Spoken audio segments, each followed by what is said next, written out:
Hello friends, welcome to my channel.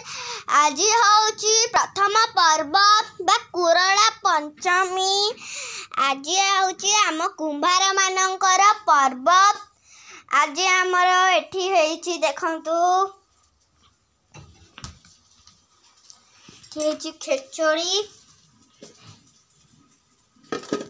एठी हेची आमर साधा घांट। मामा एठी दही पूरा पकई सारे दही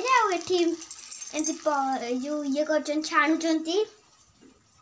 आमर एने खीरी भी हम। आमर देखंतु एठी बतुरा हेची सब। एठी बिरी बतुरा हेची, एठी चावल बतुरा हेची। आमर पिठा हम। आपण मानक घरे भी जदि कुराला पंचमी एमती सब खाइबा बनाती आ भोग लगाती ताहले आमको निश्चिंत